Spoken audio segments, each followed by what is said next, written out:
Recent poll data reveals a surprising shift in Florida's political landscape. Donald Trump, who won the state comfortably in 2024, now faces negative approval ratings in his own backyard.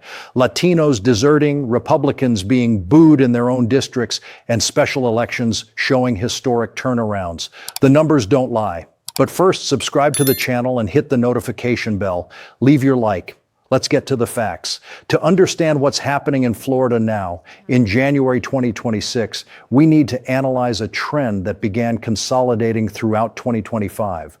Donald Trump won Florida comfortably in November 2024, but less than 6 months later, in May 2025, Civic's polls already showed his approval turning negative in the state. 48% approving versus 49% disapproving, resulting in a net approval of 1 point. In Texas, at the same time, the situation was even worse. 3 points net approval. These May 2025 numbers were a first warning sign. After all, we're talking about a president who had won Florida 3 consecutive times in the general elections of 2016, 2020, and 2024, plus the Republican primaries. But what seemed to be just a moment of temporary dissatisfaction turned out to be the beginning of a sustained erosion of support. The Latino community provides the most dramatic example of this shift. In November 2024, Trump achieved historic numbers among Latino voters, approximately 46% nationally. However, by April 2025, Pew Research polling showed that 72% of Latino voters disapproved of the president's job performance, with the majority strongly disapproving. In Florida specifically, the May 2025 Unidas US poll indicated that nearly 2/3 of the state's Latinos had an unfavorable view of Trump. Miami-Dade County perfectly illustrates this turnaround. Trump became the first Republican presidential candidate since George H.W. Bush in 1988 to win the county in 2024. But throughout 2025, this achievement quickly unraveled. 3 factors explain this shift. First, the consolidated perception that Trump's trade tariffs not only failed to solve economic problems like rent and food costs, but actually worsened them. Second, mass deportation policies, initially supported by many Latinos when focused on criminals, came to be seen as excessive, affecting entire communities. Third, Florida's Venezuelan and Cuban communities felt betrayed by foreign policy and immigration decisions that contradicted campaign promises. The May 2025 FIU poll of Florida Venezuelans revealed that only 32% of respondents who voted in November 2024 openly admitted voting for Trump, despite the 61% he got in Doral. The 2025 special elections transformed these polling numbers into concrete electoral results. In April 2025, 2 special congressional elections in Florida drew national attention. In Congressional District 1, one of the state's most Republican districts, with a Cook Political Report rating of R+19, something historic happened. Democrat Gay Valamont won Escambia County, becoming the first Democratic congressional candidate to do so in nearly 2 decades.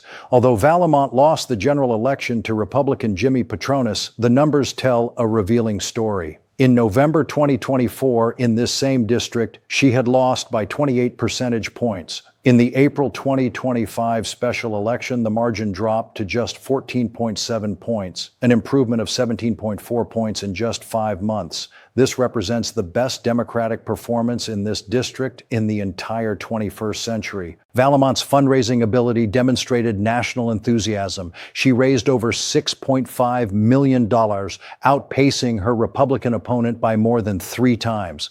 In Congressional District 6, Democrat Josh Weil raised an impressive $10 million, 10 times more than Republican Randy Fine. Although Fine won, he won with much smaller margins than Republican incumbent Mike Waltz had achieved in November 2024, when he won by more than 30 points.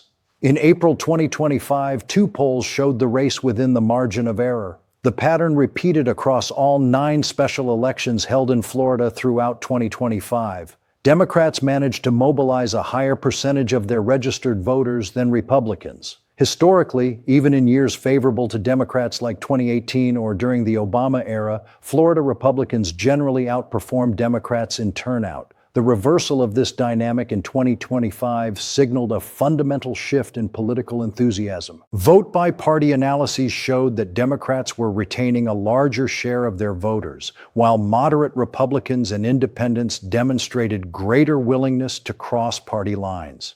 The themes were consistent: frustration with cost of living, concerns about Social Security and Medicare cuts, and anxiety about the economic impact of trade tariffs.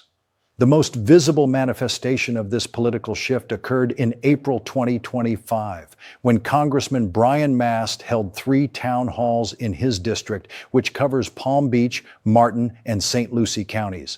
Mast, a decorated veteran of the Afghanistan War who lost both legs serving the country, traditionally enjoyed bipartisan respect. But that April day, he was greeted with deafening boos when defending Trump's policies. The scenes were striking. When Mast defended Trump's trade tariffs, the audience reacted with boos. When he declared, "I support the president 100% and I think he's doing a great job," the reaction was even more hostile. Particularly revealing was when he said, "I'm all in on DOGE, I love DOGE," referring to the Department of Government Efficiency. The crowd erupted in boos. One voter confronted Mast about a 20% drop in his net worth due to tariffs. The congressman's response, trying to shift focus to criticisms of the European Union, was met with jeers.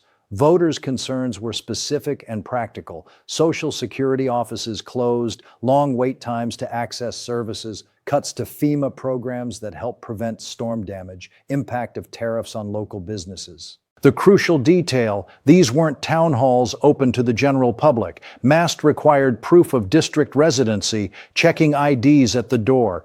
These were his own constituents, many of them registered Republicans, expressing genuine frustration. Now, in January 2026, on the eve of midterm elections, Mast's district has become an important bellwether. Although rated R+7 by the Cook Political Report, the 2025 special elections throughout Florida demonstrated that 20 percentage point swings are possible with consistent grassroots organizing and candidates focused on concrete local issues: cost of living, healthcare, Social Security, quality of public services.